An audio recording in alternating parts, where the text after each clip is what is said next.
Good morning, everybody. This is Minister Lisa. I just want to take a time out to say Happy Valentine's to everybody out there. Um, Stay blessed, stay safe, stay loved. I was originally going to do this on forgiveness, but because today is Valentine's Day, I decided to take this opportunity to speak about love. And it doesn't matter what love it is, whether it be a man to woman to woman love, family love, friend love. You know, we really can't say love is love though, because you got different variants of love. So, um, let's let's get into it, shall we? Okay, so on this Valentine's Day, I am alone. I'm not lonely, but I am alone. There's a difference. Um, and I choose it that way. I haven't been in a relationship with a man in like 6 years, and I'm good with that. And you know why? Because God is working on me. When He feels that I'm ready to get into a relationship with a man, He'll let me know. And right now, I don't think I'm ready, and I know He knows I'm not ready.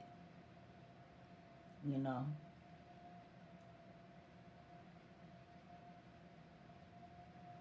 but you know what? And I'm good with that. I'm good with that. I see people, like even some of my friends, they're like, well, they jump from one relationship to another, and I used to do that. I did that all the time. Well, to get over this man, let me get with this man, and to get over him, I had to sleep with another man. But see, here lies the problem that I figured out, at least for myself, is that when I do that, all I'm doing is bringing one relationship into the next. And then it's not fair to my partner because he's bearing the brunt of what the one before him did to me. And that's not fair. You know, so I'm taking this time out and let God do His work on me. Because let me tell you something, God ain't through with this gal. You know, and that's fine. That's fine. Now, when I talk about other love, like, okay, we're going to touch on family love, okay? And this is where I get to tell more, let you know a little bit but more about me.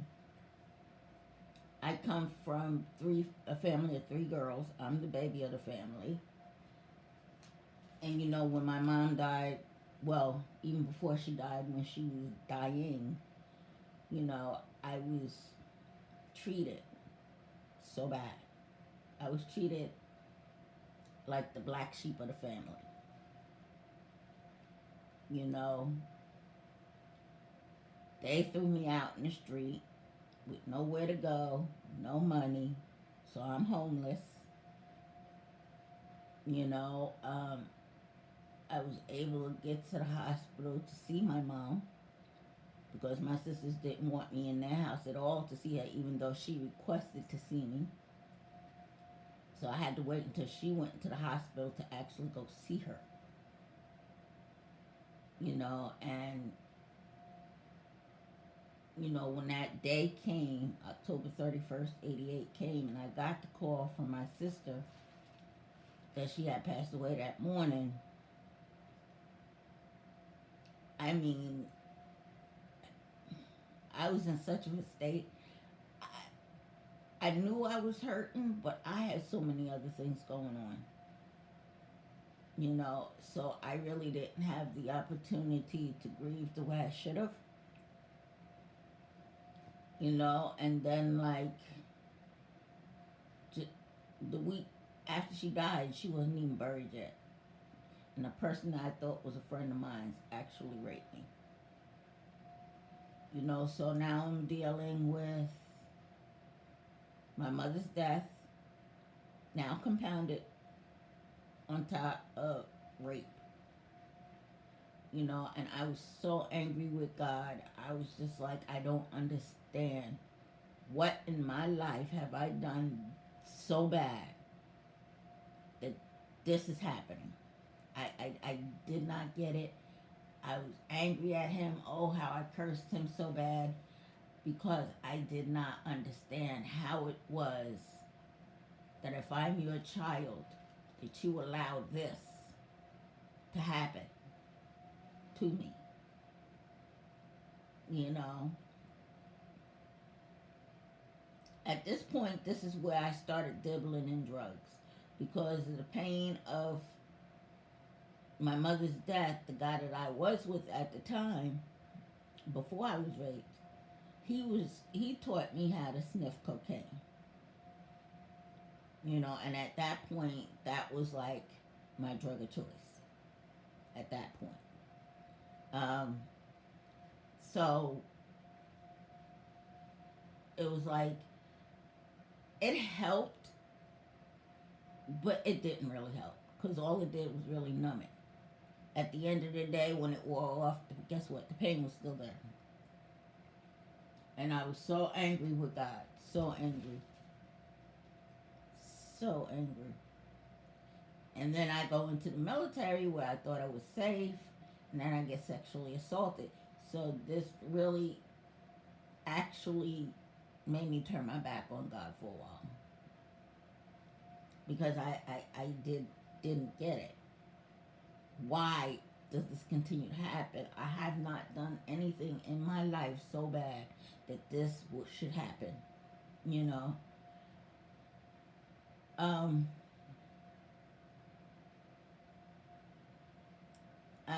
so, you know, and see, and let me explain something to you. A lot of times people that haven't been there has a misconception of rape and sexual assault.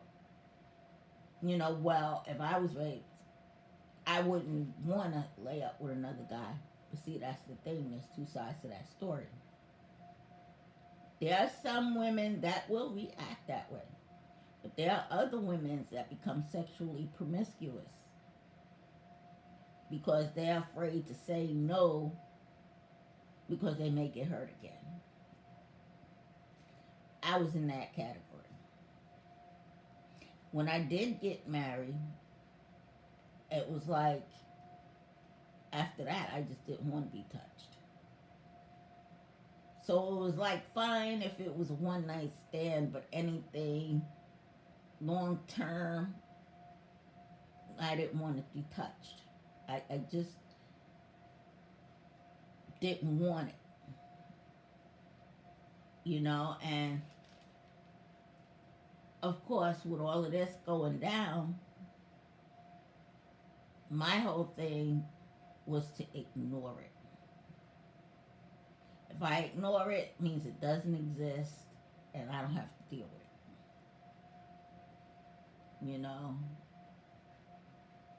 And it's so awesome that because God stood back. He stood back. He's like, okay, when she done, I'm be here. Because at the end of the day, deep down he knew I didn't mean it, but I was just angry and hurt. So he's like, okay, I'm going to stand back. When she done, I'm here. And when I got out of the military, I started running. Somebody introduced me to crack cocaine. I did not like that at all. I mean, I did it for 4 months, but I didn't like the effects that it had. Um,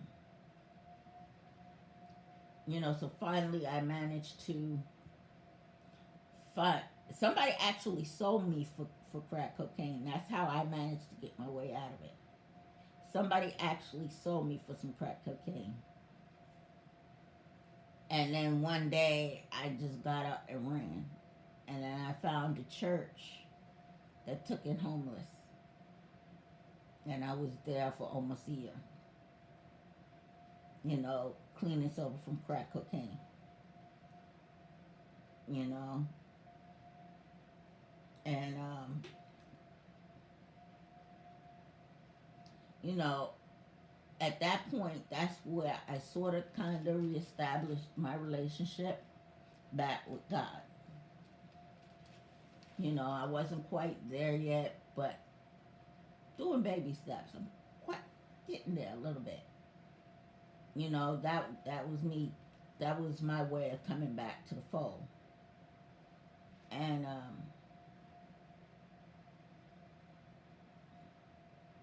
at that point, that's when I realized something about God. It wasn't the fact that I did anything. If y'all don't know the story of Job in the Bible, the story goes that Satan came to Jesus and he wanted Job, and God told him, "You can take anything you want from him, but you cannot take his soul. That belongs to me." And Satan did.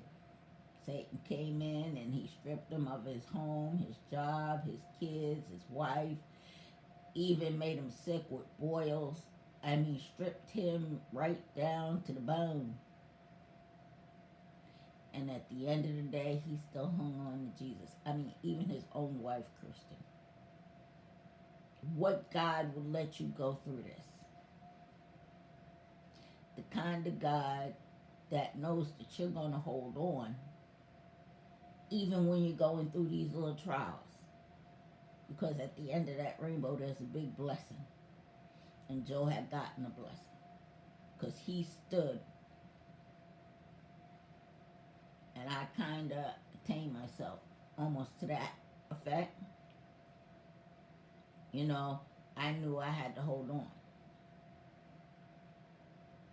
And at the end of the day, I came back to it. And I'm still holding on. And I'm still being blessed. And that's my epiphany of it. But getting back to the love for my family, I hated my sisters for a long time. I've hated them for a long time. Because if it wasn't for the fact that y'all threw me out of the house that me and my mom reside in, and literally threw me out in the street without saying, you know what, come on, why don't you come stay with us? Y'all literally threw me out in the street with no money to eat or no money to have a roof over my head, even if for one night.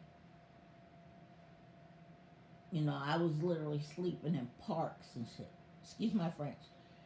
I was literally sleeping in parks. Sorry about the language. That's gonna slip from time to time. I'm sorry.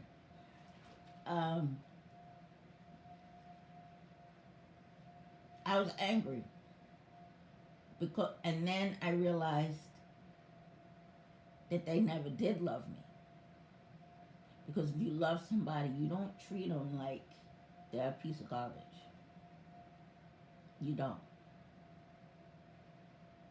If you truly love somebody, you don't treat them like crap. Now, this is going to coincide with the Chuck Pinson party that was just kicked off Wednesday with me and my sister Sherry, because I will be talking about, my mental illness. Because let me tell you, after being raped and sexually assaulted, and I was in so much pain and hurt so bad, the only thing I knew how to do was drugs. That was the only thing that was alleviating the pain. I really didn't see no other way. But coming back to God, that was my way. So I've been clean and sober for 10 years, and my walk with God is getting stronger. I know at this point, whatever I go through, God's got my back.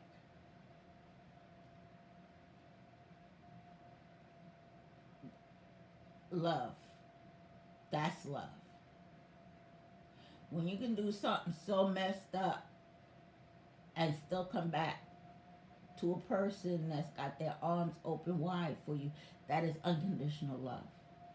And at the end of the day, this is what we really need to be showing each other, because these are some crazy times. And at the end of the day, this is what we should be showing each other: unconditional love. We should all be there for each other. We should be all encouraging. And this is why I made this channel, because you're loved. You're loved. I mean, I may not know y'all, face to face, but you're my brothers and sisters in Christ, and I love you. The same way the man upstairs loved me, I love you too. And I wish no ill will on anybody. I just wish the best. You know, Valentine's Day is a special day. And nobody has to say it, you know, why does Valentine's Day have to be for partners and couples? Valentine's Day is also for yourself. Think about it. Because Valentine's Day deals with love. Self self love is a part of that. You know. So even if you're alone, but you still got love, because you still love yourself. And in my book, that is still part of Valentine's Day. I mean, so what? You go outside, you go out and get yourself a big bouquet. So what if you go out and get yourself one of them big heart-shaped chocolate boxes? So what if you decide to go away for a weekend on a Valentine's Day weekend? You're showing yourself love. And at the end of the day, that's what Valentine's Day is about: love. There's no specifications on where or who it has to come from or who it has to go to. Self love, still part of Valentine's Day, because you're still talking about love. You know, and I think a lot of us don't take that time to see that. I see it. You know, I've been alone for like 6 years, and I do not miss a man at all. I also know I'm not lonely.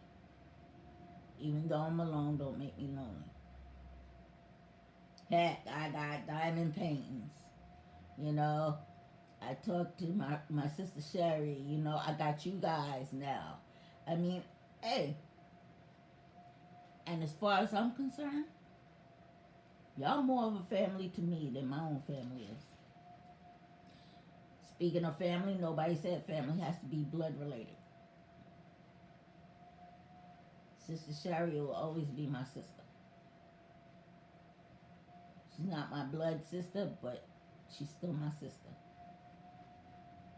At the end of the day, you know, nobody said family had to be blood. To love family has to be blood. You know, I have extended family, not blood related, and believe it or not, they show me more love than my own family does. And you know, and with that, I am so good. Like I said, blessings, blessings.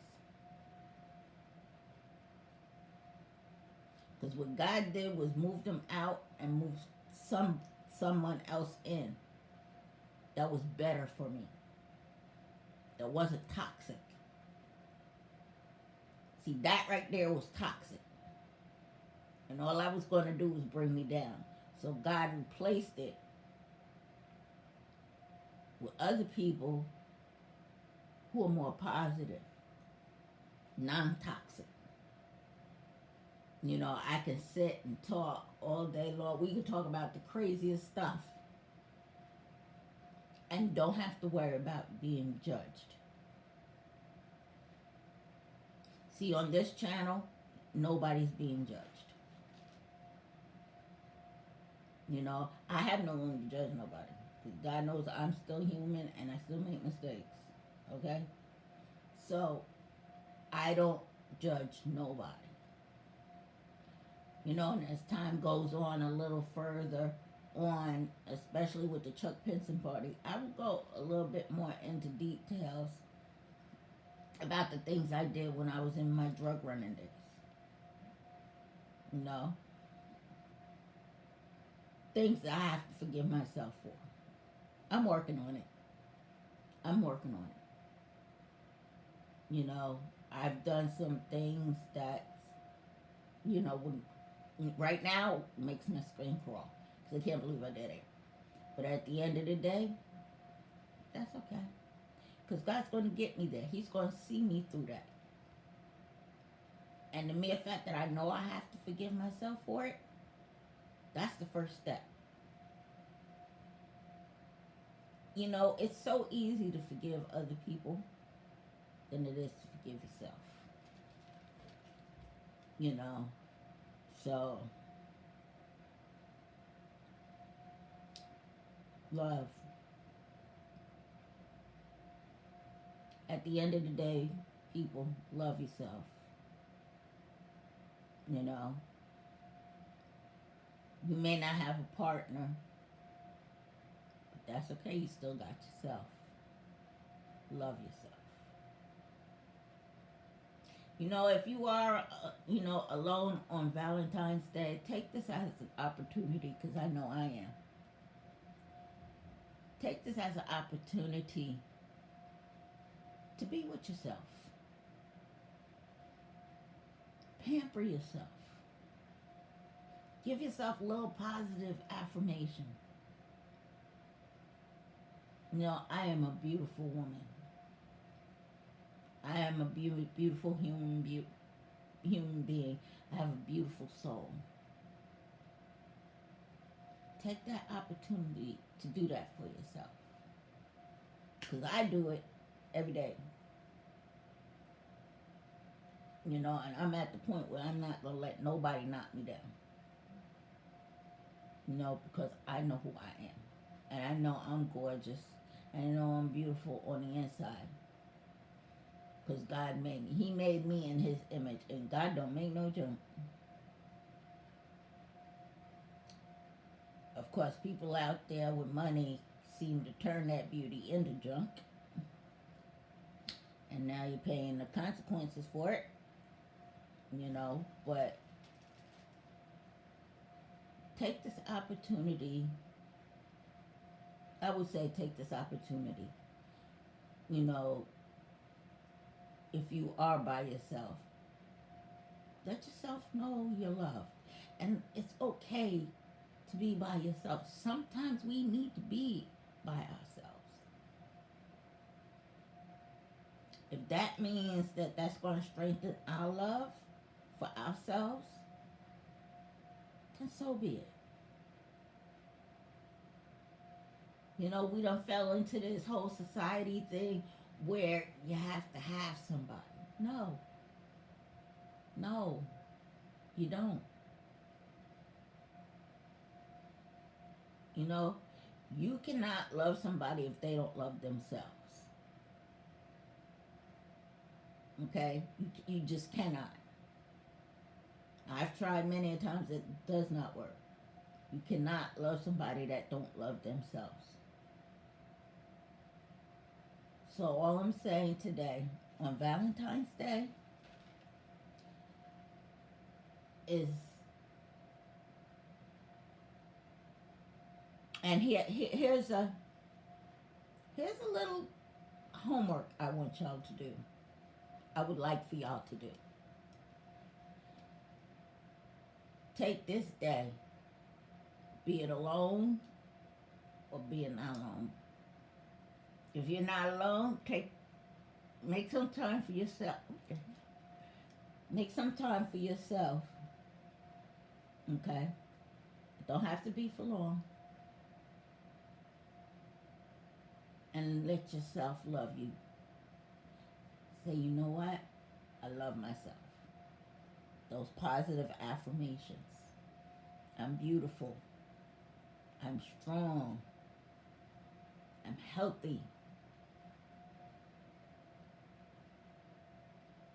You know, give you, like I said, it don't have to be long. 5, 10 minutes.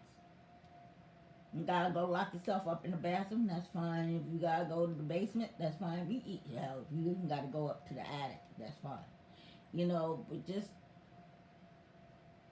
my task would be, my little bit of homework would be, take those 5, 10 minutes to yourself. Take a deep cleansing breath and know that you're special. Know that you're loved. And mainly, know that you love yourself. And on that note, I wish everybody a happy Valentine's Day. Stay safe, stay blessed. Much love. And I am always here if anybody ever wants to talk. Bye, guys. See you on Wednesday. Chuck Penson party.